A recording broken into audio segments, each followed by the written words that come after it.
Norvell praised how Jordan Travis did. How did you think he performed? And also, how did you think those other quarterbacks handled it today, including the guys that you guys turned live? Jordan was Jordan. He got in there, operated efficiently, made good decisions, took care of the ball. So it's good to see him go out there and operate, at a high level. So sometimes you get accustomed to seeing it, and you kind of take it for granted. But he's a special player. Sure. It seemed like Coach Norvell talked a lot about the passing game, a number of guys making big plays and scoring today. With that first team offense, especially the passing game, when it's really clicking with the mismatches and things it can create, I guess, just what's it like to watch that? And just, how beneficial do you think how guys can play off each other? I think the positive came from, we had our whole, operation going from communication to everything from sideline to on. And I think the biggest thing we saw was just the growth over the summer of being able to get the signal, get lined up, operate with tempo and confidence. So that helps the passing game quickly because we can get lined up and operate. And now guys are not worried about their assignment. They're looking at what the defense is doing. So a receiver cannot just say, okay, what do I have on this route? Now he sees it, knows it, he's looking forward and kind of predicting or visualizing what he's going to see as he starts attacking downfield, which operates and make it faster. So I think that helps the pass game. Now, we got guys that are matchup problems, it's going to cause some issues, but everybody ain't just playing man coverage. So you got to, sometimes you got to know how to find these holes and get to these spaces and know what route depth and things like that. It goes beyond just the mismatch. So I think those guys did a good job of operating within the system, seeing the signal, getting lined up, and not just processing their assignment, but attacking what they're seeing in front of them. All right. You guys, you brought back a lot of really nice skill players, but then you added in some really nice skill players as well. Like, what have you seen from Jordan in terms of, I guess, using all of the weapons you guys have, and how excited has he been about trying to, find the best mismatch, but also kind of spread the ball around? Yeah, he's doing but he's allowing the game to come to him where he's not just saying, okay, I got to get the ball to this guy. Right. No, you have a weapon at each spot. Whoever gets it in those situations can be special with the ball. So now he's more attacking what the defense give him. And now if you take that underneath throw, it can go from 3 yards to 12 yards because of the special players catching the ball. So I think it does, when we get to the matchups, and they got them all covered down, and it's 0 is cover 1. Yeah, somebody got to go win. Yeah, there's a preferable matchup, but at the end of the day, it's really those players that are catching the ball and doing what they do after the catch. And I think that's what's been a relief for Jordan is I don't have to force or go for that big gusto. I can take the check down, I can take the underneath throws, and it still can, and still get big plays out of them because of the players that we have that can do that. Eric? Was there a moment today where you're just like, okay, like something clicked, like in the player's mind? It was either on the field, off the field, the way that they communicated, the way that they were paying attention, their mindset, just a single moment where you're like, all right, like this is exactly what we're looking for. Big thing I watch in practice is their eyes. There's like a process when we call a play from the sideline, they're looking at you. That's the first part of eyes. And they run on the field, and they should be knowing exactly where they're going. Now they're looking at the defense. A lot of times you get nervous when their eyes are, they're looking at you, and then they get the call, and they're still kind of looking at you like trying to process what they're going to do. And then they run out there, and they're still processing what they're going to do. And then they line up hoping they do it right. And that comes through repetition, comes through being comfortable. So it's so much like you can't, like they can meet to death. Unless we do it a bunch of times, it doesn't really matter. So we're starting to see that confidence in the assignment because, we're throwing the whole game. The whole deal is in.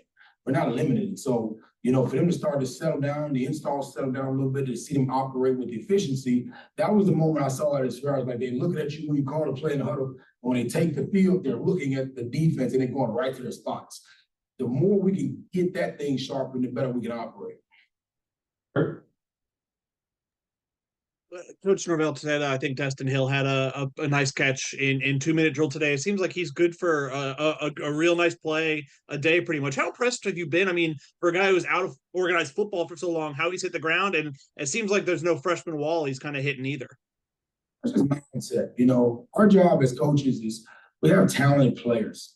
And, the work is hard, man. It's a long camp. It's every day. It's all day. It's not like a refreshment period. So really it's training the mindset of how to approach. But at the end, he has something that's hard to find. He has desire. Whereas you don't have to motivate or inspire him. It's already in him. He knows why he's doing it. He knows why he wants to do it. So those are the ones you have to protect from themselves. As long as there's work, he's going to go find it. So he's a get after it. I really want to praise his mindset and his approach of his preparation, which is allowing him to have those opportunities. So, sometimes as a coach, you have a guy with all the talent in the world, but the desire is not quite there yet. So you have to inspire them for the desires. So instead of making them meet, they want to meet, they want to go get to work. He has that in him already, man. He comes from a wonderful high school program, and he does it. I mean, he knows why he's working, what he wants to get out of this. Aslan? Coach, I know for you guys on the offensive line, it's do your job, just focus singularly on your job. But how easy or easier does it become for a guy to do his job when he has the confidence that the guy beside him knows how to do his job? And where are you guys at in that process? Yeah, I mean, that's why early on, we had a couple of new pieces. I don't move them around. I keep them in one spot so they can learn and build the confidence to be able to do that before we start building the depth and other spots of continuity. But yeah, also because now, for example, when you first get in camp, the O-line makes every call. They get up there and they might say, hey, this us two to these two. I mean, they're giving away everything and they're calling. Now you start seeing the continuity where they don't even have to say much. They understand. I know he knows what I mean when I do something, when I have a particular action. I know he knows when I'm dummy calling, when I'm really giving the call.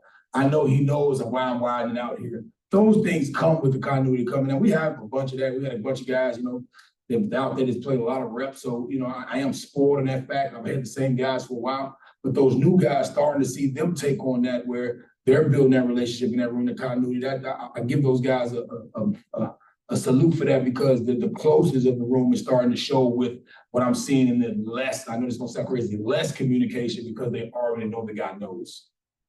Ira?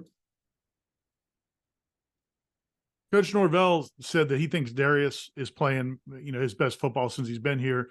And he's one of those guys that, like Maurice, that got thrown into it right away, probably when they weren't ready.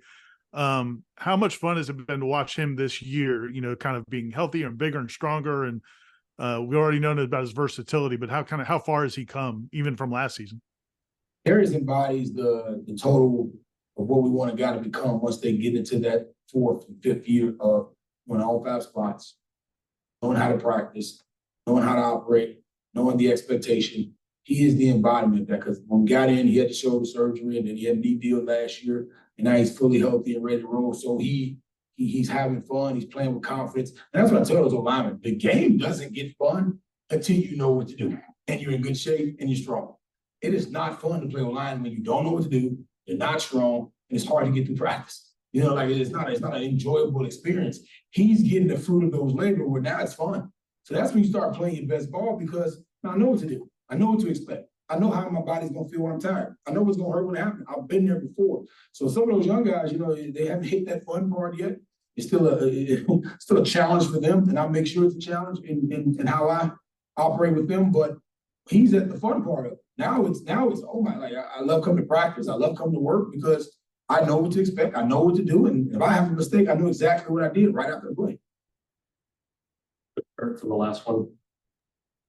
I think you got asked last week. I guess we can kind of double back. How close do you think you are to having kind of your 5? And I know you got to have more than 5 on an offensive line, but having your 5 guys kind of picked out. There are 8 guys that can go win us football games. 2 more that can go in a game and operate at a high level, and we'll see if they can win the game. They just haven't done it yet. So I feel good with that room. But I think it's a unique situation where we play more than 5. Okay. Thanks, Coach.